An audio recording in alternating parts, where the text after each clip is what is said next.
Hi folks, you're with Tacitus today. Tacitus today, your pushback channel, and thank you for joining this audio no pictures live stream. Please listen to this presentation as you would a radio broadcast.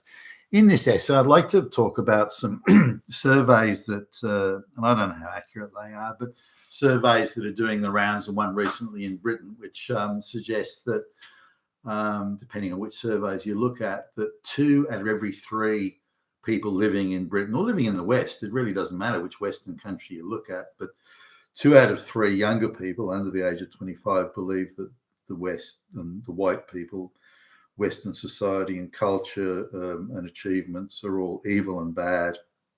And there is no reason whatsoever to be proud or with Western white accomplishments or history. It's all bad. There is no redeeming feature at all. White people are inherently evil and bad. The society is bad. The accomplishments were evil, or they didn't occur, or they were the accomplishments of others. There was this incredible paradise nirvana existed all across the world until white people started showing up. And then that paradise on earth just suddenly disappeared as soon as white people appeared. As soon as white people came along, and we have to get back to that paradise.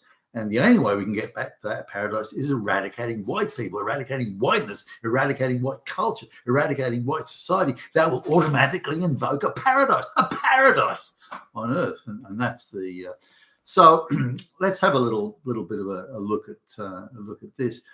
When you consider what students are taught and how the activists, with the full encouragement of the elected representatives, of the NGOs, of the cultural institutions, the activist class, the trade unions, has fully infiltrated education from top to bottom. And, from the minute kids walk into kindergarten, they're plied with this propaganda, and which seeks to cast white people, white society in not only a negative light, but one where they are truly depicted as evil, uniquely evil. No one else is evil, just the white people. And the comparison is that it was this peaceful land of milk and honey, and then the white folks came along and stuffed it all up. So now these are blatant lies and grotesque untruths, but nonetheless, they're the ones that are being pushed again aggressively. And in a premeditated, coordinated, orchestrated fashion being pushed throughout the education system. So it's hardly surprising that that when people under the age of 25 are asked, well, what do you think of white society? Hitler, Nazi, fascist. And they can't really get out of anything. But what are they taught today? They're not taught facts, and they're certainly not taught anything. If you think of a hysterical leftist media outlet, then that's the standard of education that the children are being subject to. They're definitely not getting the nuanced, balanced picture of it at all. So, and there's very, very aggressive cherry picking of for example, 50% of the population of native Caribbean Indians died within 25 years of white folks showing up. It was close to genocide. Oh no, the white people inflicting. What they failed to mention is that a lot of people did die, by the way. But what they failed to mention, it was white people's diseases. It was things like smallpox and cholera and tuberculosis, those sorts of things that which were killing off white people in large numbers, by the way. The white people had a higher resistance to it, and African blacks had a higher resistance to that sort of stuff. But the native Indians in the Caribbean, or even in North America for that matter, or South America, they didn't have as much resistance to that, and they did die in large numbers, but from diseases, not from the murderous. Now, the white people would have preferred to keep the natives there and use them to work the plantations and so on, but even that didn't go too well. So but this is presented as the genocidal white people. It's not said that they desire. It's mentioned in the footnotes that disease played a part, but you'd think, well, 1 or 2 people died of disease, the rest were all butchered alive by these white Nazis. When that couldn't have been further from the truth. The horrendously brutal behavior of the Aztecs, the Incas, cutting the beating heart out of someone who's still alive while they scream in blood-curdling screams of agony. Things like that, the sacrifices to the gods, where thousands of people were cut up, so that doesn't get a mention. And so the brutal, barbaric behaviour of the natives and all, doesn't get a mention. They had the practice in India of if a man died, they burn his wife alive on a funeral pyre. That doesn't get a mention. So, or anything that's negative to the black and brown people, doesn't get talked about. So straight away you're looking at no nuance. Similarly, you're looking at a situation where events that were caused, or outcomes that were caused by one set of events, such as Western diseases, is unreasonably and quite wrongly depicted as being some sort of a genocidal, purposeful, willful genocidal effort by white people. Now, remember, in the 1500s and so on, people didn't know what germs were. They had no concept of what it was, and didn't have for another 300 or so years. So this idea that white people knowingly, that's bullshit. So now when we move to the thing of all white, and so the white society, particularly since the scientific age, but even before that, white society was technologically and organisationally starting to, even from the mercantile age, so the pre-industrial age, was starting to pull away quite substantially from the rest of the world.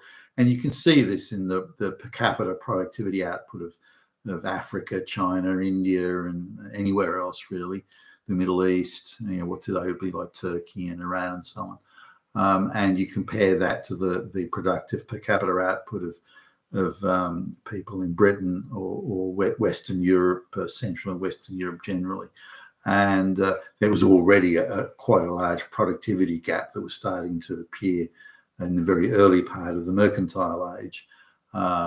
And technologically, the Europeans are far more advanced in development of ship-going, long-range ocean-going vessels and navigation. This idea that other sort of groups were navigating, to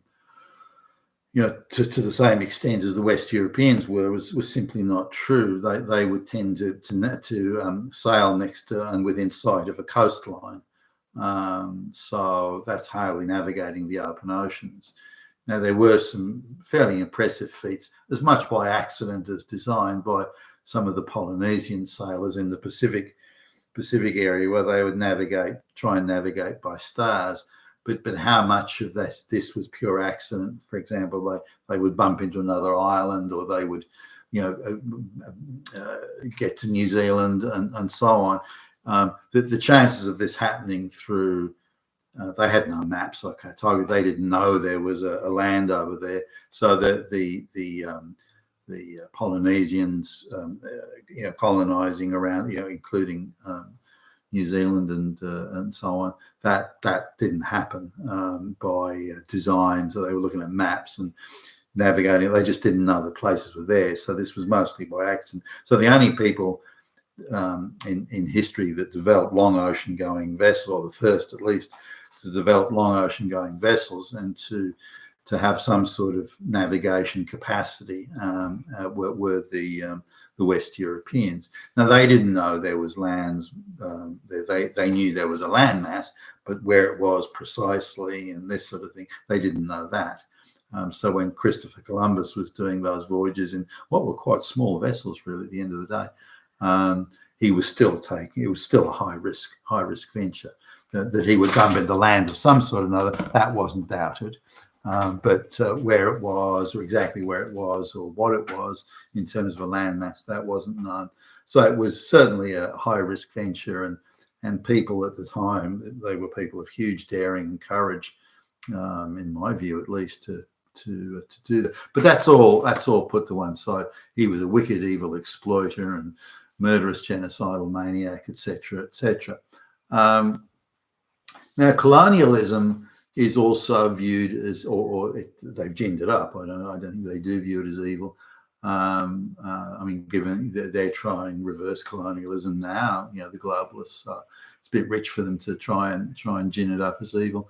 But this idea that the colonialism was pure wicked evil exploitation of other, that too is crap. The gap between technologically, the gap between the Romans, when the Romans first turned up in Britain, there was a massive technological gap between the native Britons and the Romans. The native British at the time, you know, the Celtic peoples there's no way they could have built boats like the Romans built them, ships like the Romans were building them. There's no way they could have built the roads and the towns and the cities that the Romans did, the aqueducts, all that sort of stuff. That was, the Romans were hugely advanced technologically from the British. It's the same when the industrial and mercantile British were starting to travel the globe. You know, when they arrived in Australia, for example, they were technologically, there was more than 10,000 years difference in technological development between the Australian Aborigines and the British people first arriving. You know, 10,000 years of technological development. That's a huge difference. Also, the lands that the British came across were not inhabited, or were inhabited with such low density that British travellers in North America or Australia could travel for days without seeing a single person. So you could travel 100 miles before you'd see another person, and that was a long distance back in the day. So this idea that there was this is a misrepresentation. The colonialists, the British, came and they said, look at all this arable land here. No one's growing any crops on it. This would be perfect for growing wheat or something, or running cattle on it. Wow, no one's using it. And so this idea that the natives were being displaced from a hunter-gatherer society, that the natives may want to come here at some point in the future, if not next year, the year after that, but they weren't using it today and had no plans for that land. They may want to walk through it or come back here to stay for a month or two, some years in the future, but that was it. They're a hunter-gatherer society. So when the Europeans were arriving, and say the British in Australia or North America, wherever like that, they were looking at land that was unused, Africa, looking at land unused, or they'd noticed there was iron ore. The natives hadn't not even concept what iron ore was, or the technology involved in turning it into axes or digging implements or something like that. So and they were in awe of that sort of outcome. Look at that axe. Wow, that's so much better than my stone axe. So this idea of thousands of years of technological development and the Europeans wanting to utilize land and resources to a level or a scale in technological terms that the natives couldn't even conceive, let alone have it explained to them. And then that the British had, or the Europeans had, an international trading network where they could grow dig out the iron ore here, or grow the wheat there, and then they could sell it through international markets or that sort of thing. This again was beyond even the remote conception of these natives. So the idea that the Europeans came along and invaded some hugely viable economic society and stole the resources from them, that is bullshit. But that's not taught. The other thing that's being taught in schools is that the modern Western inventions, whether it's Charles Darwin and the theory of evolution, Louis Pasteur and germs, or Edison and the light bulb, or whatever, any modern computers, it doesn't matter. Any modern invention, jet engines, it was all really wasn't developed by white people. It's white people stole it from black people. So really, it was either lesbian women or black women, preferably black lesbians, or black people generally, that discovered. There was not a single invention that was a white invention. It was all invented by black or brown people or women, particularly lesbian women, and then stolen by straight white men. And this is aggressively taught in African American studies courses at university, gender studies throughout high school, even in primary school. There is not the white people must not be allowed to have any credit for anything, and anything they did do was evil. So in school, they're taught that only white people ever did slavery. They're not taught that slavery existed for thousands of years. They're not taught that. They're not taught that the Arabs were huge slavers, and it was Arab slavers that were grabbing the blacks and selling them off to the. They're not telling that the black, the owning of slaves was absolutely standard practice throughout Africa. Blacks owning other blacks as slaves, or owning pygmies as slaves, this sort of thing. They're not taught that. So they're taught an extremely one-sided view. But remember, there's been numerous governments, supposed Republican governments or governments that are centre-right or that could have put a stop to it or done something, but they didn't. So really the Uni Party, as in the globalist-controlled political machinery of the West, has either aggressively supported this sort of education or refused to oppose it. So they're all complicit, in my view. They're all complicit in it. So it's equivalent to telling anyone a bunch of lies about anything. Now, you have to have fairly low IQ or impressionable people to do it. And they've got the benefit of all the teachers, all the literature, all the textbooks, all the library books, all the media, all the documentaries. They're all going down the same path. So if you're inundated enough and for long enough with these lies, it'll obviously start to sink in. And very few people have the sort of mental capacity to be able to, hold on a minute, that doesn't add up.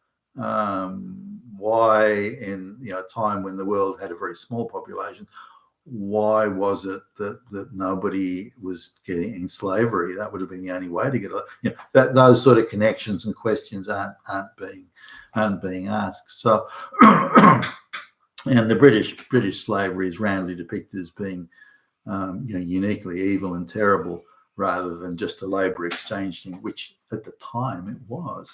The reason black people were selected or chosen, for slave as slave workers in North America was, one, they were resistant to white diseases and resistant to local American diseases and so on. They were capable of heavy work, and they would aggressively procreate, so you could grow your own slaves in effect.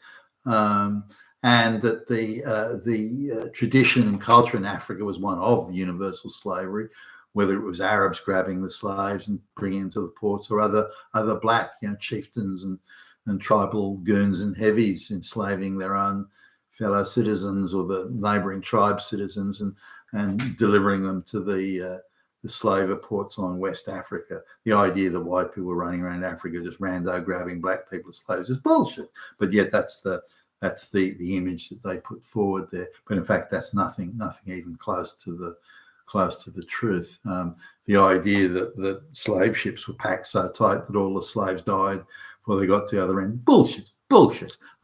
If the slavers were going to make a profit, they had to sell the slaves, a majority of the slaves, at full price. And there was a great deal of rigor in selecting slaves.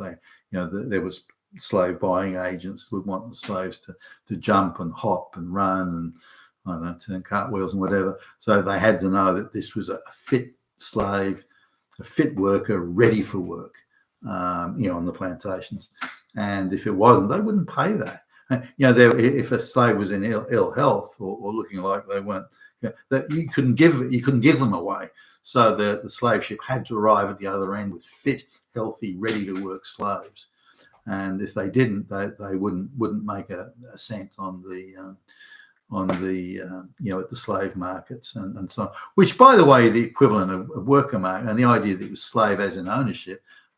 There were plenty of white people being indentured as apprentices and clerks and working in, say, a law office as a apprenticed law clerk, this sort of thing. The being indentured, the difference between you were a slave until your indenturement was over, and you had no rights to marry, to leave, to find other employment, to go anywhere or do anything unless you'd repaid the owner all the money that they'd paid to cover the cost of your transport and so on. So this idea that slaves were uniquely restricted and No one else was. That's bullshit too. So there's a huge failure to teach us. Now, I believe that the parties of the political right could have easily addressed this if they wanted to, the centre right, but they too are controlled by the globalists. So they've just allowed this to happen. Hopefully there'll be some pushback now. Donald Trump, if he, and I hope he does, regains the presidency, he's talking about devolving the National Education Board to the states. So it would make it very hard for one group of people, one group of activists to get into the education department and control it so completely as we see now. There's angry Jewish lesbians all over the national education infrastructure in the United States. But if it's devolved to the states as individuals, then there'd be chance that there'd be no possibility of one group of people controlling the whole thing. And they're going to fight tooth and nail to stop this. But I hope that Trump is successful. So coming back to the thing, are we surprised that so few young people believe that the West has any merit at all? And no one asked the question, well, if the West has no merit, if it's so evil and so bad, why does the entire third world want to come here? No, hey, don't ask difficult questions, you damn Nazi. Now, I don't take public transport that often, but when I do, it sort of seems to be, it's a window into a world that I don't get a close look at every day. But going along in the train one morning, and I noticed that I passed by down the train line, looking out the window, there are schools that I passed by, more primary than high schools, what I can see, where you can't see a single white student, not one. So we've got a lot of people, such as Indians and Chinese and Africans and goodness knows what, that aren't integrating or assimilating in any way, and they are they're aggressively anti-white, anti-Western, anti-white society, whether it be Indians or whatever, and 5, 6, 7 generations on, being Western-born, they're just as anti-white and Western as their forebears were the day they put set foot in Australia or the West. So and this is a deliberately created. I mean, look at the Islamic populations all across the West. They formed their own ghetto group, and they're like the Indians, the Hindus. They're a sub nation within a nation, and this is why would these people think anything of the West? The West is all a bunch of evil Nazis. And colonialist oppressors and so on. Indians are even taught in Australia that India was this huge, rich paradise, nirvana of a place until Whitey turned up, and it's been a poor place ever since. That's bullshit, absolute bullshit. India had a huge population, pre-industrial, pre-mercantile. And in the days when the economic mass was measured purely by population size, having a big population, India thus had a big economy, again, pre-industrial, pre-mercantile. But by the time the Industrial Revolution came along, India was easily surpassed by the much smaller populations of Western Europe. But because India had such a large population, they didn't want to industrialize because that would have put people out of work in effect. Whereas as long as they're hand weaving baskets or something in their in their houses, in their huts, then technically they're all employed and they're all producing. Whereas someone in Britain with the fabric cloth spinning jenny could produce 50 times as much as an Indian hand weaver was. So Britain, with a population of 10 million, was in productivity terms producing far more in output and goods than India, with a population of 150 million was. So that changed the economic balance due to technology, international trading networks, better organization, better accounting, less corruption, so on and so on. So in India, on a relative basis, fell behind all the Western advanced technology countries. The Indian nationalists and the propagandists deceitfully and cynically misuse this statistic and say, look, see, India was once a rich country. That's bullshit. It's bullshit and can be dismissed. But I'm not surprised that we're getting this sort of outcome, that young people, firstly, the majority of young people in the West now come from other countries, or their parents do. And they've got no loyalty or affinity with the West at all. They've come here to take, not to give, not to share, but to take. And they're inculcated with those views. Why would they want to integrate into a society that they're told every day is so evil and wicked? They wouldn't.